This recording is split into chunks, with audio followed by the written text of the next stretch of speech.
Hello friends. आज हम लोग बात करेंगे यूरिनरी ट्रैक्ट इन्फेक्शन के बारे में। तो आखिर में यूरिनरी ट्रैक्ट इन्फेक्शन होता क्या है और इस टॉपिक के अंडर में हम लोग क्या क्या चीज़ें आज पढ़ने वाले हैं। तो what are the etiological agents which is responsible for UTI, risk factors, type of UTI, virulence factor of bacteria which is causing UTI, recurrent UTI, UTI in pregnancy and finally the diagnosis part. तो सबसे पहले हमें पता होना चाहिए कि UTI होता क्या है। Microbial invasion of urinary tract is called as urinary tract infection. अब ये यूरिनरी ट्रैक्ट आता कहां से कहां तक है, ये किस किस चीज को कवर करते हुए चलता है। यूरेथ्रल मियाटस से लेकर किडनी तक इस पूरे पार्ट को हम क्या कहते हैं, यूरिनरी ट्रैक्ट कहते हैं। From the urethral meatus to the kidney it is called as urinary tract. अब इसको बाद में हम क्लासिफाई कर देंगे दो पार्ट में, एनाटॉमिकल पोजीशन के बेसिस पे, upper urinary tract and the lower urinary tract. अब सबसे इंपॉर्टेंट चीज, यूरिनरी ट्रैक्ट में इटियोलॉजिकल एजेंट्स कौन कौन से होते हैं जो सबसे ज्यादा कॉमन देखने को मिलते हैं। सबसे ज्यादा 80% जो चांस होता है देखने को मिलता है, सबसे पहला लीडिंग कॉज जो 80% that is E coli. Second number पे आपका आता है स्टेफाइलोकोकस सैप्रोफाइटिकस, ये सेकंड लीडिंग कॉज है। Third one is Klebsiella and the fourth one is Proteus mirabilis. ये चार इटियोलॉजिकल एजेंट है जो सबसे ज्यादा कॉमन है। मैं ये नहीं कह रहा हूं कि इसके अलावा कोई बैक्टीरिया नहीं होता, इसके अलावा आपका staphylococcus aureus, enterococcus, enterobacter species और माइकोबैक्टीरियम ट्यूबरकुलोसिस बहुत कॉमन नहीं है, ये बहुत ज्यादा कॉमन स्पीशीज नहीं है। Citrobacter also can cause UTI infection. Fungus की अगर हम बात करते हैं तो उसमें कैंडिडा स्पीशीज भी आपका यूटीआई इन्फेक्शन यूटीआई कॉज करती है। तो सबसे ज्यादा कॉमन जो इटियोलॉजिकल एजेंट्स है वो है आपका E coli, staphylococcus saprophyticus, klebsiella species and proteus. Etiological agents के बाद अगर हम बात करते हैं तो इंपॉर्टेंट जो सेकंड हमारा पॉइंट है वो है रिस्क फैक्टर्स। रिस्क फैक्टर्स तो किस किस केसेस में हमको यूटीआई होने के चांस ज्यादा मिलते हैं। सबसे पहला जो रिस्क फैक्टर है वो है आपका एज एंड द सेक्स की बात करें तो मेल जो होता है, मेल में यूरेथ्रा की जो लेंथ होती है वो 20 सेंटीमीटर होती है, बहुत लॉन्ग यूरेथ्रा होता है, तो वहां पर इन्फेक्शन के चांस कम हो जाते हैं।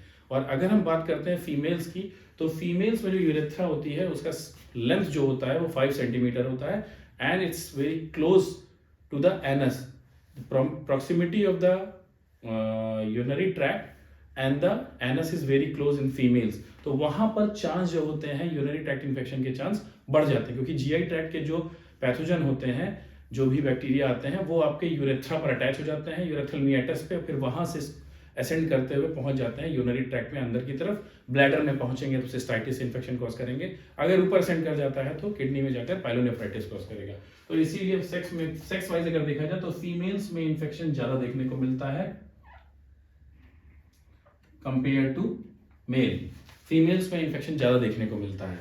एज की अगर हम बात करें तो जैसे जैसे एज बढ़ती जाती है तो मेल्स में क्या होता है, मेल्स में देखने को मिलता है जैसे प्रोस्टेट इनलार्जमेंट हो जाता है। तो प्रोस्टेट के इनलार्जमेंट में ऐसे केस में देखने को मिलता है कि ब्लैडर पूरी तरीके से एम्प्टी नहीं होता है, जिसकी वजह से धीरे धीरे चांस यूटीआई के बढ़ते जाते हैं।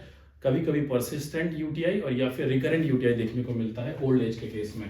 सेकेंड नंबर पर हमारे पास आता है क्या, स्ट्रक्चरल और फंक्शनल एबनॉर्मेलिटी। अगर हम फंक्शनल एबनॉर्मेलिटी की बात करें, फंक्शनल एबनॉर्मेलिटी, तो फंक्शनल एबनॉर्मेलिटी में क्या आता है, न्यूरोजेनिक ब्लैडर।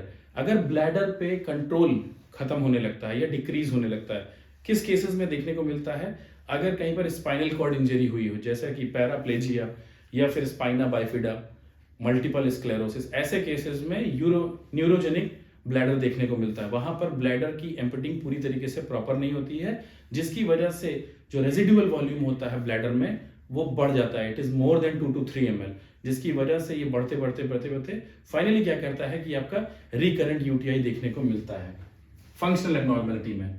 थर्ड नंबर पे आती है स्ट्रक्चरल एबनॉर्मेलिटी। स्ट्रक्चरल एबनॉर्मेलिटी में क्या सकता है, अगर पेशेंट्स में यूरेट्रिक स्टोन्स है, रीनल स्टोन है, या फिर रीनल ट्रांसप्लांट का पेशेंट है, या फिर ट्यूमर, अगर उसके बॉडी में यूरिनरी ट्रैक्ट में कहीं पर ट्यूमर प्रेजेंट है, तो ऐसे केसेस में क्या होता है, ऐसे केसेस में भी रिस्क फैक्टर बढ़ जाता है यूटीआई का। फिर उसके बाद हमारे पास बात क्या आती है, प्रेगनेंसी। प्रेगनेंसी के केस में क्या देखने को मिलता है, हार्मोनल चेंजेस होने की वजह से, या फिर यूट्रस जो होता है क्योंकि ग्रोइंग फीटस की वजह से वो प्रेशर डालता है ब्लैडर के ऊपर, जिसकी वजह से क्या होता है, ब्लैडर पूरी तरीके से एम्प्टी नहीं होता है। फिर वही पुराना केस जिसकी वजह से क्या होगा, रेजिडुअल वॉल्यूम बढ़ता चला जाएगा। और फीमेल्स में देखने को मिलता है, प्रेग्नेंट फीमेल्स में रिकरेंट यूटीआई ज्यादा देखने को मिलता है। ठीक, तो ये सारे हमारे हो गए रिस्क फैक्टर्स, ये मेन रिस्क फैक्टर। इसके अलावा कुछ और भी हो सकते हैं, जैसे कि आपकी ड्रग्स, अगर कोई साइटोटॉक्सिक ड्रग चल रही हो या patient is on anti steroids, तो ऐसे केसेस में भी यूटीआई होने के चांस बढ़ जाते हैं। सेकंड नंबर पे बात आती है टाइप्स ऑफ यूटीआई। ये बहुत इंपॉर्टेंट चीज है। टाइप्स ऑफ यूटीआई की अगर हम बात करें तो यूटीआई को हम क्लासिफाई कैसे कर सकते हैं, अगर हम सोर्स ऑफ इन्फेक्शन के बेसिस पे बात करें, सोर्स ऑफ इन्फेक्शन, तो हम किस पार्ट में डिवाइड कर सकते हैं, दो पार्ट में डिवाइड कर सकते हैं, हॉस्पिटल एक्वायर्ड यूटीआई एंड दूसरा is community acquired UTI. Community acquired UTI and hospital acquired UTI, ये हो गया सोर्स ऑफ इन्फेक्शन के बेसिस पे पहला क्लासिफिकेशन। सेकंड नंबर पे हम बात करते हैं एनाटॉमिकल साइट के बेसिस पे। एनाटॉमिकल साइट के बेसिस पे अगर हम क्लासिफाई करते हैं तो किसमें, upper UTI and lower UTI. Lower UTI की बात करेंगे तो ब्लैडर में अगर यहां से इंफेक्शन स्टार्ट होगा यूरेथ्राइटिस, ब्लैडर में अगर इंफेक्शन होता है तो सिस्टाइटिस, इसके बाद पहुंच जाता है, अगर यहां से पहुंचता है किडनी में, किडनी पैरेन्काइमा में, तो वहां पर क्या होगा, उसको हम क्या बोलेंगे, पाइलोनेफ्राइटिस। और ये फाइनली अगर प्रोग्रेस करता है तो प्रोग्रेस करके कहां पहुंच जाएगा, it will progress into perinephric abscess. तो upper UTI and lower UTI on the basis of anatomical site हम डिफरेंशिएट करते हैं यूटीआई को दो पार्ट में। तीसरे नंबर पर हमारे पास आता है सीवियरिटी के बेसिस पे। अगर सीवियरिटी के बेसिस पे अगर हम क्लासिफाई करते हैं कितना सीवियर इंफेक्शन है, तो वहां पर हम दो पार्ट में इसको क्लासिफाई करते हैं। एक होता है कॉम्प्लिकेटेड और एक है अनकॉम्प्लिकेटेड यूटीआई। ठीक है, complicated UTI and uncomplicated UTI. यहीं पर मैं सबसे इंपॉर्टेंट चीज आपको बता दूं, कॉम्प्लिकेटेड यूटीआई का मतलब है it is confined to systemic infection. यहां पर क्या है, ये सिस्टमिक इन्फेक्शन में इन्वॉल्व हो चुका है पूरी तरीके से, ये सिस्टमिक इन्फेक्शन है, कॉम्प्लिकेटेड यूटीआई है। अनकॉम्प्लिकेटेड यूटीआई की बात करें तो it is mainly confined to bladder, means cystitis. Complicated UTI systemic infection को रिप्रेजेंट कर रहा है, कॉम्प्लिकेटेड यूटीआई। और अगर अनकॉम्प्लिकेटेड यूटीआई की बात करते हैं तो it is confined to bladder, it is mainly cystitis. अगर कॉम्प्लिकेटेड यूटीआई आपके पास आता है सिस्टमिक इन्फेक्शन, तो इसमें आपको क्या क्या चीजें ध्यान रखनी है। अगर आपके पास पेशेंट आ रहा है कैसा, कॉम्प्लिकेटेड यूटीआई का पेशेंट है, पेशेंट कैसा है, मेल पेशेंट है। दूसरा, पहली चीज पेशेंट मेल है, या फिर प्रेग्नेंट फीमेल है, या फिर डायबिटिक केस है, डायबिटिक पेशेंट है, या फिर कैथेटराइज्ड पेशेंट है, या फिर सर्जरी का केस है। ऐसे केसेस में कॉम्प्लिकेटेड यूटीआई में इन सारे पॉइंट्स को आपको कंसीडर करते हुए चलना है।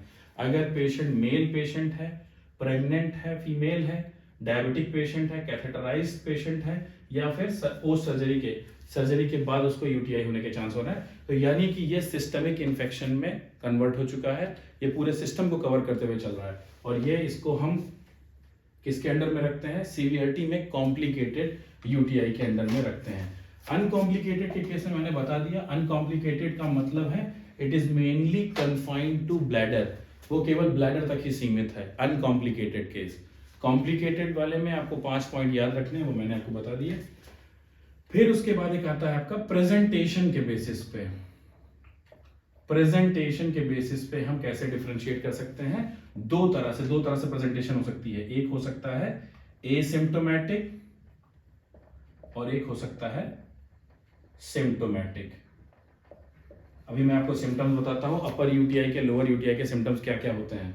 अगर एसिम्प्टोमेटिक पेशेंट है और या फिर पेशेंट सिम्प्टोमेटिक है, ये है on the basis of presentation UTI को डिफरेंशिएट किया गया है, asymptomatic and symptomatic. Symptomatic UTI है पेशेंट को तो ये आपका सिंपल सा केस हो गया, पेशेंट को सिम्टम्स है, क्लासिकल फॉर्म है ये, यानी पे urgency, frequency, dysuria, fever, pain, flank pain, ये सब देखने को मिल रहा है। Systemic means it is symptomatic UTI. ये क्लासिकल फॉर्म है जो आपको देखने को नॉर्मली मिलती है। एसिम्टोमेटिक केस, ऐसे केसेस में ट्रीटमेंट नहीं किया जाता है। एसिम्टोमेटिक यूटीआई के केस में अनटिस और अंटिल क्या कंडीशन इंपॉर्टेंट है, अगर पेशेंट फीमेल है और प्रेग्नेंट है तो एसिम्टोमेटिक यूटीआई का आपको ट्रीटमेंट भी करना पड़ेगा और इसके कुछ क्राइटेरिया है वो आपको फॉलो करने पड़ेंगे। ये सबसे इंपॉर्टेंट चीज है कि एसिम्टोमेटिक यूटीआई नॉर्मली ट्रीटमेंट नहीं किया जाता है। बट अगर एसिम्टोमेटिक यूटीआई है, इसमें एक स्पेशल कंडीशन है, ये चीज ध्यान रखिएगा। अगर पेशेंट फीमेल है और प्रेग्नेंट फीमेल है तो ये सबसे इंपॉर्टेंट पॉइंट हो जाता है। ऐसे केस में पेशेंट को ट्रीट भी करना है और आपको कुछ क्राइटेरिया को फॉलो करना, जो आगे मैं आपको बताता हूं। ये आपका हो गया क्या, ये हो गया आपका टाइप्स ऑफ यूटीआई। अब अगर हम बात करते हैं किसकी, विरुलेंस फैक्टर की। विरुलेंस फैक्टर का मतलब है कि बैक्टीरिया के पास जितनी भी विरुलेंस फैक्टर्स होंगे, मीन्स उसके पास जितने अच्छे वेपन्स होंगे उतना ज्यादा खतरनाक बैक्टीरिया होगा, उतना ज्यादा पावरफुल बैक्टीरिया होगा और उसकी रेजिस्टेंस अच्छी होगी और वो डिजीज को ज्यादा अच्छे से प्रोग्रेस कर पाएगा। तो इसीलिए विरुलेंस फैक्टर किसी भी विरुलेंट बैक्टीरिया का जो मेन पॉइंट है, जो इंपॉर्टेंस है उसकी, वो उसके विरुलेंस फैक्टर पे डिपेंड करती है। वो कितना पैथोजेनिक है तो उसकी क्वालिटी डिपेंड करती है उसके विरुलेंस फैक्टर पे। तो सबसे पहले मैंने बताया कि यहां पर इंपॉर्टेंट है ई कोलाई, बट सबसे ध्यान की चीज जो आपको दिमाग में रखनी है, ई कोलाई के सारे strain urinary tract infection cause नहीं करते हैं। केवल वो स्ट्रेन जो कि उनको कहा जाता है यूपीईसी, यूरोपैथोजेनिक इकोलाई, यूरोपैथोजेनिक इकोलाई, जिसमें से मेनली के स्ट्रेन एंड ओ स्ट्रेन ऐसे होते हैं जो सबसे ज्यादा विरुलेंट होते हैं। अब इनमें विरुलेंस आती कौन कौन से विरुलेंस होते हैं। पहली चीज, बैक्टीरिया जब भी जाएगा यूरेथ्रल एपिथेलियम के ऊपर जाके पहले अटैच होगा, तो अटैच होने के लिए उसे क्या चाहिए, एडहेसेंस चाहिए। तो उसके पास क्या क्या हो सकता है, पी फिम्ब्रिये, टाइप 1 फिम्ब्रिये, जी फिम्ब्रिये, ये सारे फिम्ब्रिये हैं जो उसके अटैचमेंट में उसको मदद करते हैं। अटैचमेंट के बाद वहां पर कॉलोनाइजेशन स्टार्ट होगा। कॉलोनाइज होने के बाद बैक्टीरिया क्या करेगा, उसके पास और भी फैक्टर्स, विरुलेंस फैक्टर चाहिए जो उसको वहां पर सर्वाइव करने में हेल्प करेगा। उसके पास कौन सा एंजाइम होगा, टॉक्सिन होगा, हीमोलाइसिन, हीमोलाइसिस में मदद करेगा। इसके बाद उसके पास क्या होगा, साइडेरोफोर्स, साइडेरोफोर्स बहुत इंपॉर्टेंट चीज है। साइडेरोफोर्स, साइडेरोफोर्स क्या होते हैं, ये आयरन चिलेटिंग एजेंट होते हैं। साइडेरोफोर्स क्योंकि ब्लैडर में, जो ब्लैडर वाला पोर्शन होता है किडनी में, यहाँ पर जो आपका ब्लैडर, यहाँ पर जो पोर्शन होता है ब्लैडर, ब्लैडर में आयरन का कंसंट्रेशन बहुत कम होता है, जिसकी वजह से बैक्टीरिया को आयरन चाहिए होता है अपने एंजाइम मेटाबॉलिज्म के लिए, बहुत सारे एंजाइम कोफैक्टर्स के लिए उसको आयरन चाहिए होता है। लेकिन अगर आयरन नहीं होगा तो बैक्टीरिया का सर्वाइवल मुश्किल हो जाता है। इसीलिए जो विरुलेंट बैक्टीरिया होते हैं उनमें साइडेरोफोर्स प्रेजेंट होता है, आयरन चिलेटिंग एजेंट, जो क्या करता है, ब्लैडर में लो आयरन की कंसंट्रेशन पर भी बैक्टीरिया को सर्वाइव करने में हेल्प करता है, दैट इज साइडेरोफोर्स। इसके बाद होता है phase variation. Phase variation, phase variation का मतलब बैक्टीरिया जब एंटर किया था यूरेथ्रा से तो उसके पास फिम्ब्रिये थे, लेकिन फाइनली जब वो ब्लैडर में पहुंचेगा और या फिर ये फाइनली किडनी तक अगर पहुंच जाता है एसेंड करते हुए, तो वहां पर स्विचिंग कर देता है, स्विच ऑफ कर देता है फिम्ब्रिये का प्रोडक्शन। और फिम्ब्रिये जो होता है एक तरह से रिसेप्टर का काम करता है मैक्रोफेजेस के लिए, और मैक्रोफेजेस को इंगल्फ कर लेती है। तो बैक्टीरिया क्या करता है, फेज वेरिएशन कर लेता है, फिम्ब्रिएटेड से नॉन फिम्ब्रिएटेड फॉर्म में आ जाएगा, फेज स्विचिंग करता है, जिसकी वजह से वो क्या करता है, फैगोसाइटोसिस को बचा सकता है। तो अपनी फैगोसाइटोसिस को बचाने में हेल्प करता है फेज वेरिएशन से। इसके बाद इसके पास आता है कैप्सूल, कैप्सूल, कैप्सूलर के एंटीजन, कैप्सूल प्रेजेंट होता है जो कि बैक्टीरिया को फैगोसाइटोसिस से बचाता है। तो ये मेन कुछ विरुलेंस फैक्टर है मेनली जो कि बैक्टीरिया को हेल्प करते हैं। किससे, ये विरुलेंस फैक्टर है इसके जो कि बैक्टीरिया होस्ट के इम्यून सिस्टम से अपने को बचा कर रखता है। इसके अलावा जैसे हम अगर बात करते हैं प्रोटीयस की, तो प्रोटीयस के पास क्या होता है, प्रोटीयस जो आपका होता है वो यूरिएज का प्रोडक्शन करता है। यूरिएज का प्रोडक्शन करेगा तो क्या करेगा, यूरिया को ब्रेक करके अमोनिया में कन्वर्ट कर देगा। अमोनिया बनने की वजह से क्या होगा, यूरिन जो होगी उसकी स्मेल बहुत पंजेंट स्मेल हो जाएगी, पीएच बहुत ज्यादा हाईली अल्कलाइन हो जाएगा। इसके अलावा प्रोटीयस क्या करता है, कैल्कुलाई का फॉर्मेशन करता है। कैल्कुलाई का फॉर्मेशन करता है, कैल्कुलाई यानी कि स्टोन का फॉर्मेशन करता है, और इस स्टोन्स के मिडिल में जाके अंदर जाके वो बैठ के छुप के बैठ जाता है, जिसकी वजह से जो होस्ट की जो इम्यून सेल्स हैं और आपका एंटीबायोटिक है वो इसके ऊपर इफेक्ट नहीं डाल पाती, क्योंकि कैल्कुलाई के बीच में जाके प्रोटीयस छुपा रहता है।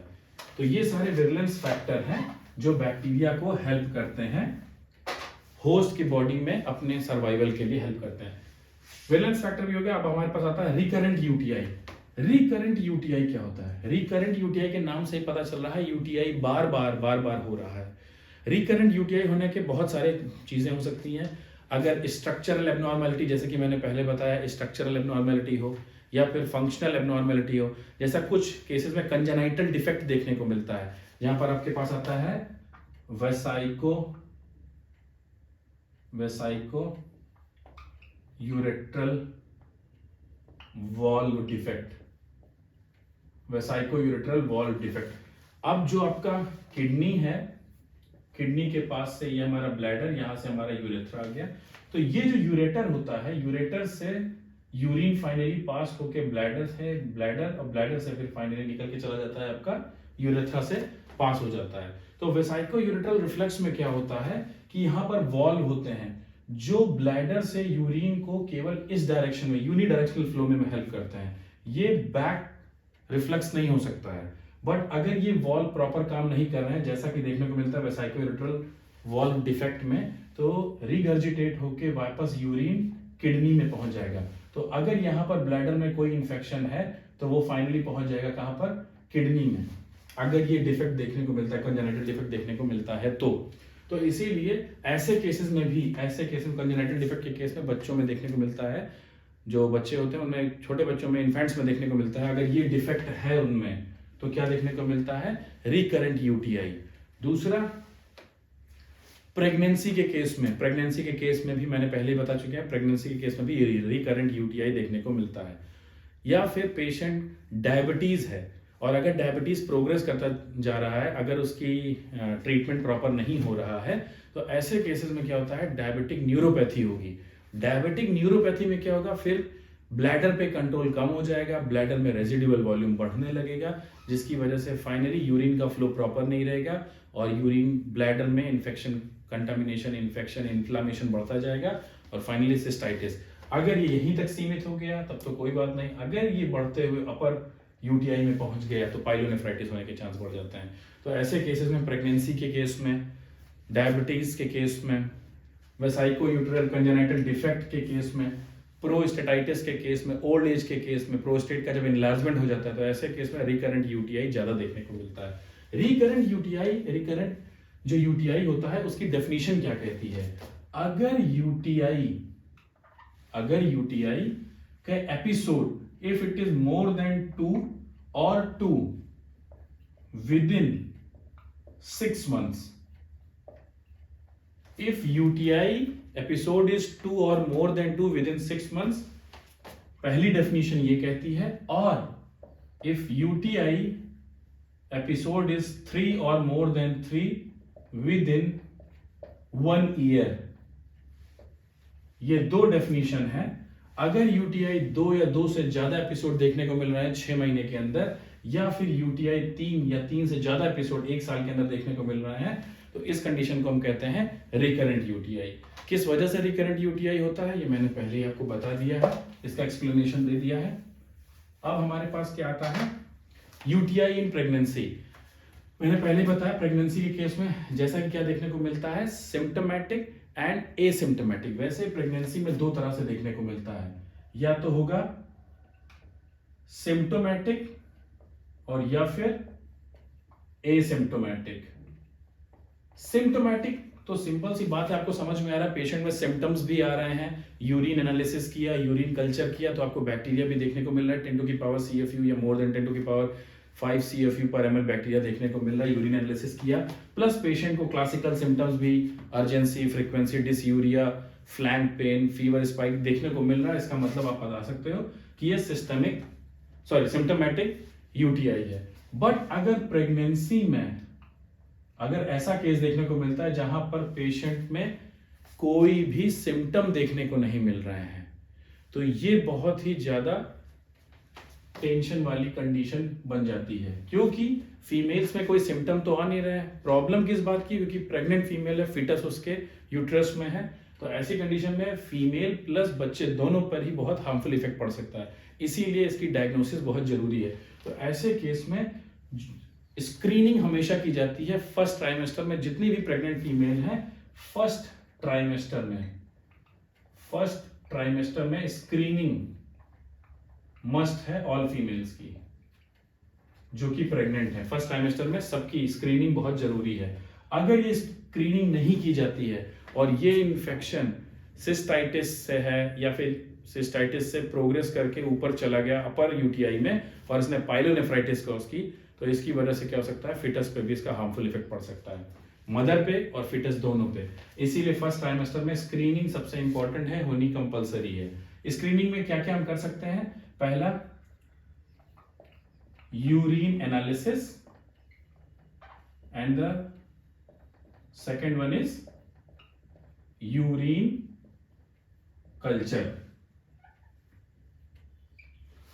कल्चर। अगर यूरिन एनालिसिस में हमको देखने को क्या मिल रहा है? पाईयूरिया।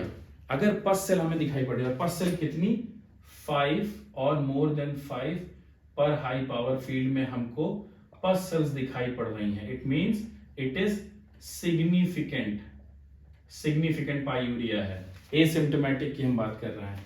और यूरिन कल्चर में हमको क्या देखने को मिला? If bacterial count is 10 to की पावर 5 CFU पर ml देखने को मिल रहा है यूरिन में हमें, तो इसका मतलब क्या है? ये एसिम्प्टोमेटिक, क्योंकि पेशेंट में सिम्टम कोई नहीं है बट यूरिन में बैक्टीरिया दिखाई पड़ रहा है, यूरिन में बैक्टीरिया प्रेजेंट है, प्लस कितना बैक्टीरिया? 10 टू की पावर 5 CFU पर ml हमें बैक्टीरिया देखने को मिल रहा है, सिग्निफिकेंट है, प्लस पस सेल कितनी है? 5 और more than 5 high power field में। तो ये एसिम्प्टोमेटिक यूटीआई का केस है। दोनों का ट्रीटमेंट मस्ट है। प्रेगनेंसी का केस है तो ऐसे केस में ट्रीटमेंट दोनों का बहुत ही इंपॉर्टेंट है। ट्रीटमेंट के लिए मैं अभी आपको बता दूं, ट्रीटमेंट के लिए मैं एक सेपरेट क्लास लूंगा, treatment in pregnancy, treatment in UTI, वो एक सेपरेट क्लास में लूंगा। तो अभी इस क्लास में मैं ट्रीटमेंट के बारे में आपसे डिस्कस नहीं कर रहा हूं क्योंकि ऑलरेडी बहुत बड़ा टॉपिक है। लास्ट में हमारे पास आता है लास्ट पार्ट जो हमारे इस आज की क्लास का है, वो है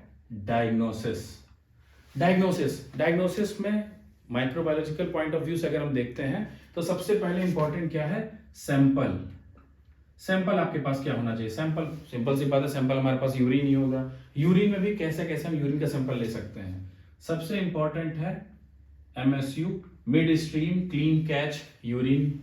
second number catheterized urine sample. Third number पे आता है आपका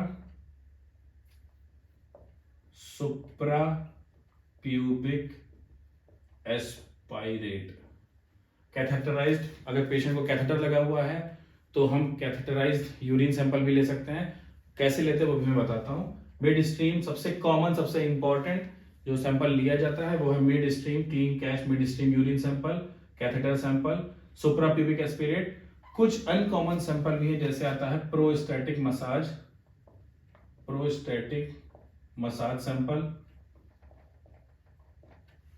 एंड सुप्रा प्यूबिक एस्पिरेट हो गया, प्रोस्टैटिक मसाज हो गया, और आपका हो गया एलियल कंडुइट।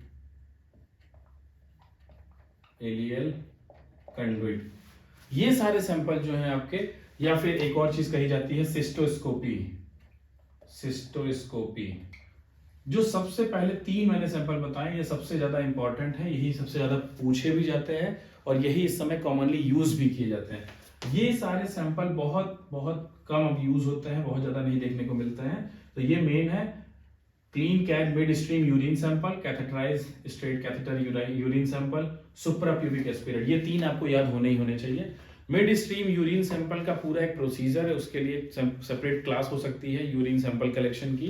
तो मैं आपको बस इतना बता रहा हूं, जो फर्स्ट पार्ट होता है यूरिन का वो नहीं लिया जाता है, क्योंकि उसमें क्या होता है, जो कमेंसल बैक्टीरिया होते हैं यूरेथ्रा पर वो आ जाते हैं सैंपल में। तो फर्स्ट पार्ट ऑफ यूरिन को हटाकर जो सेकंड पार्ट क्लीन कैथ, इसीलिए इसका नाम है क्लीन कैथ मिड स्ट्रीम, जो मिड पार्ट होता है यूरिन का वो हम यूनिवर्सल कंटेनर में कलेक्ट कर लेते हैं। इसके बाद आता है कैथेटराइज्ड कैथेटर। अगर पेशेंट को कैथेटर लगा हुआ है तो ऐसे केस में अगर आप सैंपल लेते हैं तो कभी भी यूरो बैग यानी यूरिन बैग से सैंपल नहीं लिया जाता है। अगर पेशेंट को कैथेटर लगा हुआ है तो यहाँ पर यूरिन बैग होगा और ये बॉडी में एंटर किया हिस्सा होगा, तो कभी भी यूरिन बैग से आप सैंपल नहीं लेंगे। कैथेटर जो फोलिस कैथेटर आता है उससे हम सैंपल लेंगे तो उसमें क्या करते हैं, ट्यूबिंग जो होती है उसके डिस्टल एंड पे हम क्लैंप लगा के ऊपर के ऊपर ट्यूब को हम पहले स्टेराइल करेंगे, उसके बाद वहां से सैंपल को हम सिरिंज से निकाल के उसके बाद हम ट्रांसफर कर देंगे कैथेटर यूरिन सैंपल में। सुप्राप्यूबिक एस्पिरेट बहुत ही ज्यादा हाईली स्टेराइल सैंपल कहा जाता है। सुप्राप्यूबिक एस्पिरेट कब लिया जाता है, ऐसे केस में अगर पेशेंट बेड रिडन पेशेंट है, कोमा में है पेशेंट, या फिर इन्फेंट्स हैं जो कि यूरिन प्रॉपरली नहीं खुद से कर पा रहे हैं, तो ऐसे केसेस में हम लोग क्या करते हैं, सुप्राप्यूबिक एस्पिरेट का सैंपल लेते हैं। तो ये 3 सैंपल जो सबसे ज्यादा इंपॉर्टेंट जो याद रखने वाले हैं, clean catch mid stream urine sample, catheterized urine sample, suprapubic aspirate. इसके अलावा prostatic massage, ileal conduit and cystoscopy, ये भी सैंपल कलेक्शन में आते हैं, बट सबसे इंपॉर्टेंट जो है वो ये 3 पहले के 3 है। अब बात ये आती है सैंपल लेने के बाद आपको करना क्या है। सैंपल लेने के बाद सैंपल को तुरंत ट्रांसफर करना होता है, इमीडिएटली विद इन 2 आवर्स आपको यूरिन सैंपल को ट्रांसफर करना होता है लैब में। अगर ये 2 घंटे का डिले ज्यादा हो रहा है और ये अनअवॉइडेबल है तो ऐसी कंडीशन में सैंपल को रेफ्रिजरेटर में रखते हैं 2 to 8 डिग्री सेंटीग्रेड पर, कभी फ्रीज नहीं करेंगे सैंपल को। अगर ऐसी कंडीशन है कहीं बहुत ज्यादा रूरल एरिया में है, सैंपल को भेजना है लैब में, तो ऐसी कंडीशन में जहां पर डिले बहुत ज्यादा हो रहा है, फ्रिज की सुविधा भी उपलब्ध नहीं है, तो ऐसी कंडीशन में हम लोग को कुछ स्टेबलाइजर सैंपल में ऐड करने पड़ते हैं। तो वहां पर हम क्या क्या ऐड कर सकते हैं, बोरिक एसिड प्लस ग्लिसरॉल और boric acid plus sodium format, ये हम यूरिन सैंपल में मिक्स कर देंगे और मिक्स करके इसको स्टोर कर सकते हैं फॉर 24 आवर्स विदाउट रेफ्रिजरेटर। यहां पर रेफ्रिजरेटर की जरूरत नहीं है, 24 घंटे के लिए हम सैंपल को इस तरह से नॉर्मली रूम टेम्परेचर पर भी स्टोर करके रख सकते हैं। ठीक, अब सैंपल स्टोर करने के बाद आप सैंपल को क्या करेंगे, सैंपल को लैब में आपने ट्रांसपोर्ट कर दिया। ट्रांसपोर्ट करने के बाद कुछ बेसिक से टेस्ट होते हैं जो कि हम लोग करते हैं, जो कि मेनली किस लिए किए जाते हैं। सबसे पहले वेट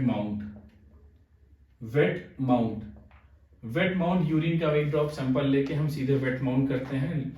लो पावर फील्ड पे इसको अगर हम देखेंगे तो हमको क्या देखने को मिलता है, पस सेल्स देखने को मिलती हैं। अगर ये पस सेल्स 8 और मोर देन 8 पर हाई पावर फील्ड 8 और मोर देन 8 पर क्यूबिक मिलीमीटर है, 8 और मोर देन 8 क्यूबिक मिलीमीटर अगर पस सेल है तो इसको हम क्या कंसीडर करते हैं, सिग्निफिकेंट पाईयूरिया, इसको हम कहते हैं सिग्निफिकेंट पाईयूरिया। इसके बाद हमारे पास आता है GREISS ग्रीस टेस्ट, या फिर इसको कहते हैं नाइट्रेट रिडक्शन टेस्ट। जो बैक्टीरिया होते हैं नाइट्राइट को नाइट्राइट में कन्वर्ट कर देते हैं nitrate with the help of enzyme nitrate reductase. तो सबसे ज्यादा कॉमन बैक्टीरिया कौन सा है, वो है आपका ई कोलाई। तो डायरेक्ट हम यूरिन में ग्रीस टेस्ट की मदद से हम इसको चेक कर सकते हैं। बहुत ज्यादा ये यूज मतलब करे जाने वाले टेस्ट नहीं, क्योंकि इसके अलावा भी हमारे पास कल्चर गोल्ड स्टैंडर्ड हो जाता है। वेट माउंट हो गया, ग्रीस टेस्ट हो गया। ग्राम स्टेनिंग की अगर हम बात करें तो ग्राम स्टेन हमें बहुत ज्यादा बहुत बेनिफिशियल रिजल्ट नहीं देता है, कोई बहुत ज़्यादा अच्छी आइडेंटिफिकेशन इससे नहीं मिलती हमको देखने के लिए, बहुत हेल्पफुल नहीं है। रेदर अनलेस एंड अनटिल एक कंडीशन आपकी जो बनती है वो जो इंपॉर्टेंट है वो है देखने को मिलती है, पाइलोनेफ्राइटिस का अगर केस देखने को मिल रहा है या फिर इन्वेजिव टाइप का यूटीआई है, तो यहाँ पर ग्राम स्टेन आपको थोड़ी सी हेल्प कर सकता है। उससे आपको क्या देखने को मिलेगा, ग्राम स्टेन में अगर बैक्टीरिया कितना है 1 और मोर देन 1 पर high power field oil immersion field आपको देखने को मिल रहा है इन केस ऑफ पाइलोनेफ्राइटिस और any invasive type of UTI. ऐसी कंडीशन में ग्राम स्टेन हेल्पफुल होता है। अदरवाइज ग्राम स्टेन पे बड़ी ही कंट्रोवर्सी रहती है कि कितना ये हेल्पफुल हो सकता है, क्योंकि वैसे भी यूटीआई के केस में आपको कुछ बैक्टीरिया तो देखने को मिल सकते हैं, कमेंसल बैक्टीरिया भी हो सकते हैं, कंटामिनेंट भी हो सकते हैं, मींस ये कमेंसल है तो कंटामिनेंट हो सकते हैं, नॉन पैथोजेनिक हो सकते हैं। ठीक, वेट माउंट हो गया, ग्रीस टेस्ट हो गया। इसके बाद हमारे पास एक होता है ल्यूकोसाइट एस्टेरेज टेस्ट। ये एक एंजाइम है ल्यूकोसाइट एस्टेरेज, नाम से पता चल रहा है कौन इसको प्रोड्यूस करेगा, पस सेल्स जो होंगी वो इसका प्रोडक्शन करती हैं। तो पस सेल ल्यूकोसाइट एस्टेरेज एंजाइम, तो ये एक एंजाइम डिटेक्शन टेस्ट है फॉर द ल्यूकोसाइट एस्टेरेज एंजाइम। ठीक, ये हमारे पास होगा, ये नॉन स्पेसिफिक टेस्ट है, बहुत स्पेसिफिक टेस्ट इनको नहीं कहा जाता है, these are the non specific test. अब अगर हम बात करते हैं स्पेसिफिक टेस्ट की, तो स्पेसिफिक टेस्ट में हमारे पास क्या सबसे पहले क्या आता है, हमारे पास आता है कल्चर। कल्चर हमारे पास इंपॉर्टेंट ही, अपने लैब के पॉइंट ऑफ व्यू से अगर ध्यान रखेंगे तो डायग्नोस्टिक के पार्ट से, तो कल्चर में हमारे पास मीडिया कितने आते हैं, 3 मीडिया आते हैं। एक होता है क्लेड, ब्लड अगार, मैकॉन्की अगार। अगर आपके पास नॉर्मली जो आपके लिए बेस्ट मीडिया होता है वो है CLED media, cystine lactose electrolyte deficient media, it is blood agar and MacConkey अगार।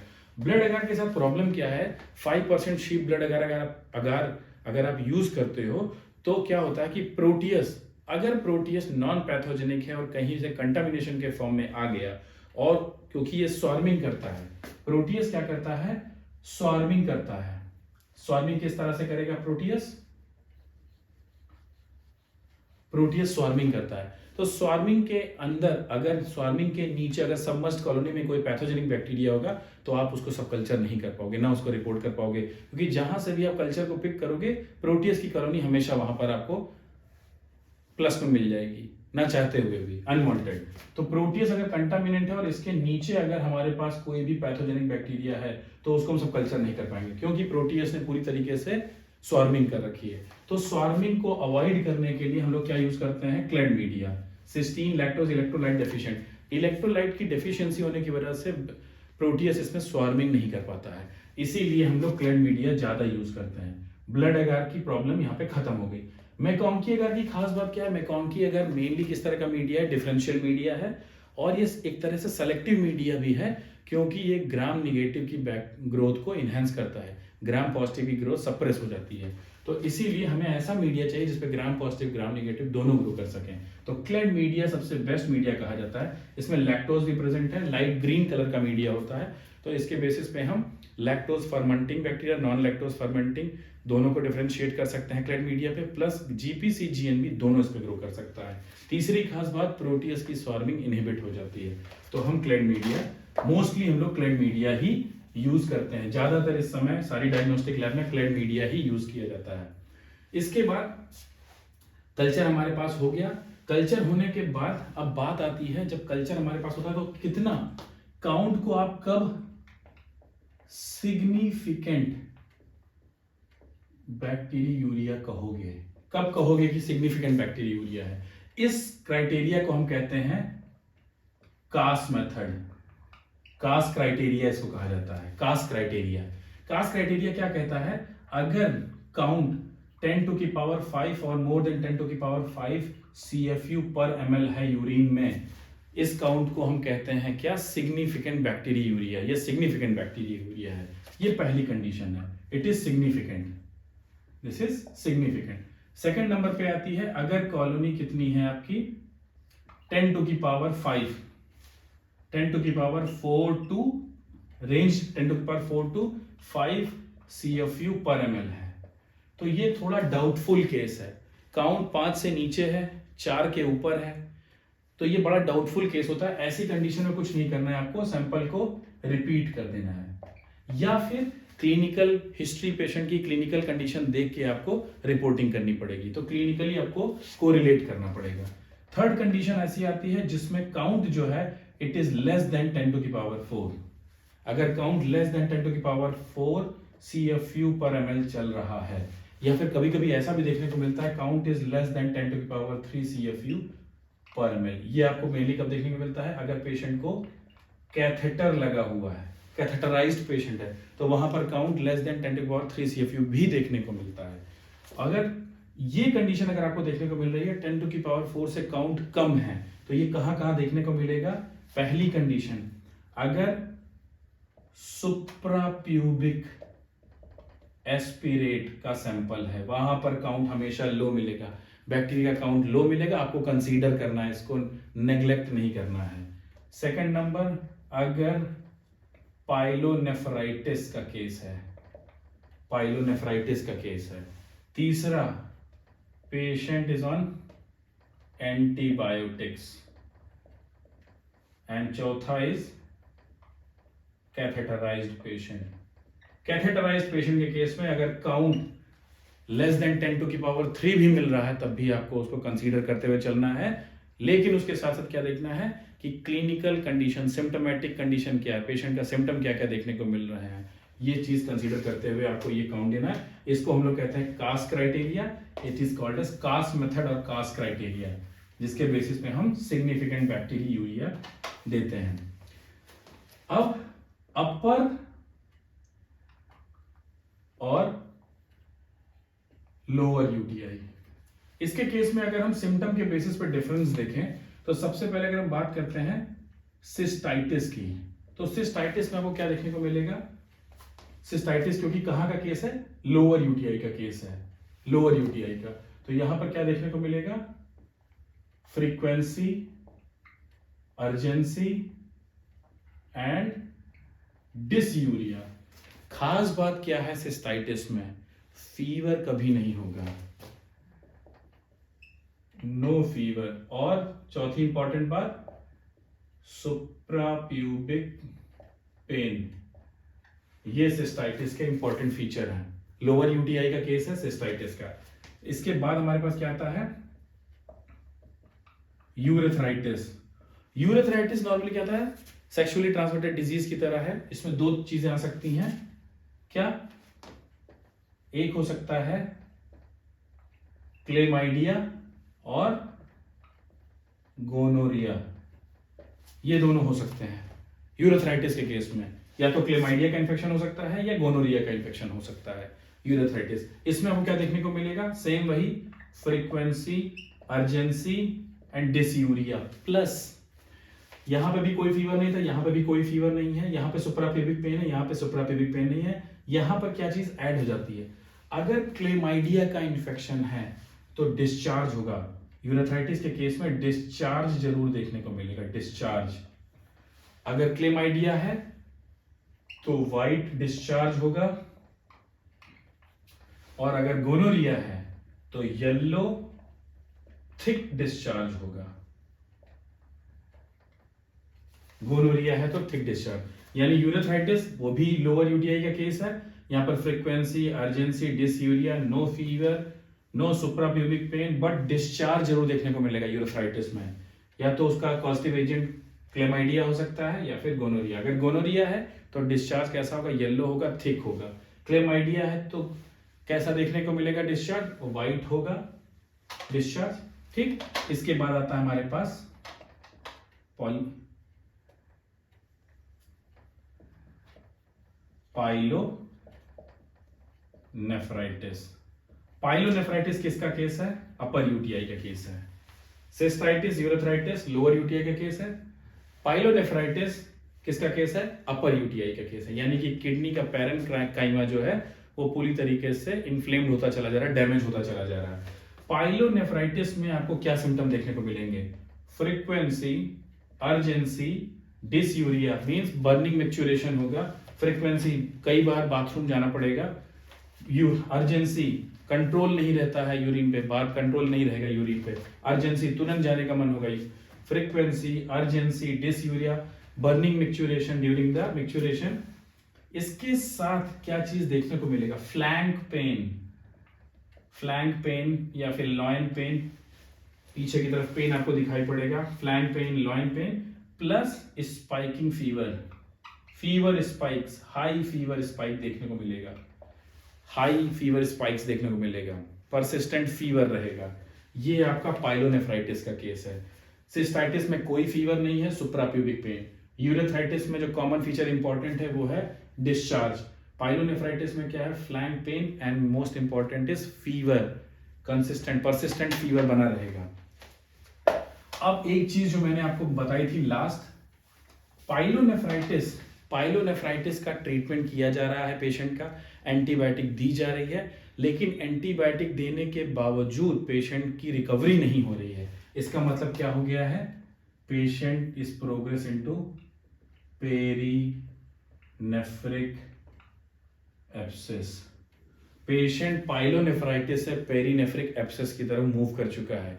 आप पेशेंट, सिम्टम वही थे बट पेशेंट का फीवर सबसाइड नहीं हो रहा है आफ्टर गिविंग एंटीबायोटिक, मतलब पेशेंट कहां पहुंच गया है, पेरीनेफ्रिक एब्सेस में, सीवियर डैमेज होना शुरू हो गया है। तुरंत इसका इमीडिएट ट्रीटमेंट स्टार्ट कर देना चाहिए। तो ये आपका हो गया, यानी किडनी पैरेन्काइमा को पूरी तरीके से डैमेज करना शुरू कर देगा। इसके अलावा भी कुछ और चीजें आपको देखने को मिल जाएंगी, जैसे कि एक्यूट यूरेथ्रल सिंड्रोम देखने को मिलेगा, या फिर इसके अलावा आपको यूरोसेप्सिस भी देखने को मिलेगा। यूरोसेप्सिस के नाम से ही पता चल रहा है, सेप्सिस मतलब ब्लड में पहुंच गया है। अगर यूटीआई का केस है और ये यूटीआई का इंफेक्शन फाइनली कहां पहुंच गया, ब्लड स्ट्रीम में, तो इसको हम क्या कहते हैं, यूरोसेप्सिस कहते हैं। ये एक तरह का सेकेंडरी इंफ्लामेटरी रिस्पॉन्स होता है for the infection by the body का सेकेंडरी क्या है, ये इंफ्लामेटरी रिस्पॉन्स है, ताकि उसको पूरी तरीके से कन्फाइन कर दिया जाए। तो ये इंफ्लामेटरी रिस्पॉन्स है बॉडी का, होस्ट की बॉडी का, कि इस ब्लड स्ट्रीम इन्फेक्शन में जो यूटीआई से इन्फेक्शन ब्लड स्ट्रीम में जा रहा है उसको रोक दिया जाए। तो इसको कहा जाता है यूरोसेप्सिस। ठीक है, ज्यादातर देखने को जो मिलता है इन्फेक्शन, रूट, अगर हम इन्फेक्शन की बात करें, रूट ऑफ इन्फेक्शन दो तरह से होता है, एक है एसेंडिंग रूट और दूसरा है डिसेंडिंग रूट। एसेंडिंग रूट का मतलब है चढ़ रहा है, मतलब ये किडनी हो गई और ये हो गया यूरेटर, यहां पे आ गया आपका ब्लैडर, ये हो गया यूरेथ्रा। अगर यूरेथ्रल मिएटस से इंफेक्शन एंटर करके ब्लैडर में पहुंचा, ब्लैडर से यूरेटर को होते हुए किडनी में पहुंच गया, ये एसेंडिंग रूट है, ऊपर चढ़ रहा है, ascending route. Normally most of the cases में जो यूटीआई देखने को मिलता है, मींस 95% केस में जो यूटीआई होता है वो किसकी वजह से होता है, एसेंडिंग रूट में होता है, एसेंडिंग रूट ही होता है, यही रूट है। यूरेथ्रल मिएटस से आया पहले, मतलब यूरेथ्रा में जो आपका एपिथेलियल सरफेस उस पे जाके अटैच हो जाएगा, पेरीएनल एरिया पे अटैच होगा, यूरेथ्रल एरिया पे अटैच होगा, वहां से असेंड करेगा, पहले बता चुका हूं कॉलोनाइजेशन क्यों होगा, क्योंकि इसका फिम्ब्रिए है, वहां से अटैच होते हुए चढ़ेगा, ऊपर आएगा ब्लैडर में रहेगा तो सिस्टाइटिस कॉज करेगा।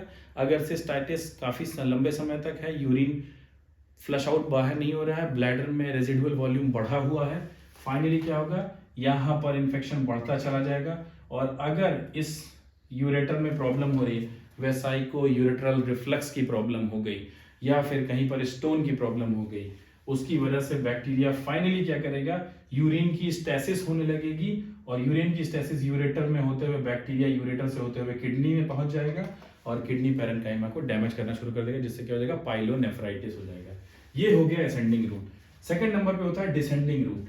डिसेंडिंग रूट के नाम से पता चल रहा है, डिसेंड कर रहा है, ऊपर से नीचे, मतलब हमारी बॉडी में कहीं भी सिस्टमिक इन्फेक्शन हुआ है बॉडी में, और वो सिस्टमिक इन्फेक्शन फाइनली क्या कर रहा है, सिस्टमिक इन्फेक्शन डिसेंड कर रहा है, यूरिनरी ट्रैक्ट नीचे है, ऊपर पूरा सिस्टमिक इन्फेक्शन कहीं भी हुआ अपर बॉडी में, और वहां से वो डिसेंड करते हुए सिस्टमिक इन्फेक्शन से कहां पर आया, ब्लड स्ट्रीम में, बैक्टीरिया हो गया, और बैक्टीरिया के बाद फाइनली यूटीआई, यूरिनरी ट्रैक्ट में पहुंच के उसने यूटीआई कॉज किया। बट ये डिसेंडिंग रूट जो होता है केवल 5% केस में ऐसा देखने को मिलता है कि डिसेंडिंग रूट ऑफ यूटीआई देखने को मिलता है। एक तीसरा भी कुछ लोग मानते हैं, तीसरा भी कुछ लोग कहते हैं, मानते नहीं, ऐसा है क्या, लिम्फेटिक्स के थ्रू, लिम्फेटिक सिस्टम के थ्रू, लिम्फेटिक सिस्टम के थ्रू क्या होता है, बैक्टीरिया लिम्फेटिक सिस्टम के थ्रू फाइनली जो बैक्टीरिया होगा वो कहाँ, ब्लड सर्कुलेशन में डाल दिया जाएगा, और ब्लड यानी सिस्टमिक इन्फेक्शन हुआ, बैक्टीरियमिया हुआ, बैक्टीरियमा के बाद लिम्फेटिक सिस्टम से ये तुम्हारा लिम्फेटिक सिस्टम से ये डाल दिया गया ब्लड में, और ब्लड से फाइनली डिसेंड करता हुआ नीचे आ गया यूटीआई में। तो एक है असेंडिंग रूट, दूसरा है डिसेंडिंग रूट, और तीसरा है लिम्फेटिक सिस्टम। तो मेन जो सबसे इंपॉर्टेंट है वो है ascending route. Descending route is responsible for 5 cases. कुछ केसेस में जैसे mycobacterium tuberculosis, leptospira, staphylococcus aureus, salmonella, ऐसे बैक्टीरिया के केस में देखने को मिलता है कि जहां पर इन सारे बैक्टीरिया, माइकोबैक्टीरियम ट्यूबरकुलोसिस के केस में भी कभी कभी पाइलोनेफ्राइटिस का केस देखने को मिलता है। इसका मतलब है उसने कौन सा रूट फॉलो किया है, माइकोबैक्टीरियम ट्यूबरकुलोसिस ने डिसेंडिंग रूट फॉलो किया है, जिसकी वजह से वो क्या कर रहा है, पाइलोनेफ्राइटिस कॉज कर रहा है। तो ये हो गया रूट्स ऑफ इन्फेक्शन। 3 रूट है, ascending route, descending route and lymphatic. सबसे मोस्ट कॉमन है असेंडिंग रूट। ठीक, ये हो गया आपका यूरिनरी ट्रैक्ट इन्फेक्शन। इसमें अगर कोई डाउट है मैं नोट्स आपको दे दूंगा, वो आप नोट्स अपने पीडीएफ देख सकते हैं, बहुत हेल्पफुल है वो। उसमें मैंने नोट्स, ट्रीटमेंट का भी जो नोट्स है वो भी दे दिया है, तो आप वो ट्रीटमेंट वाला पार्ट भी पढ़ सकते हैं। नेक्स्ट क्लास जो हम लोग करेंगे वो मोस्टली हम क्या करेंगे, ट्रीटमेंट पर, ट्रीटमेंट ऑफ यूटीआई।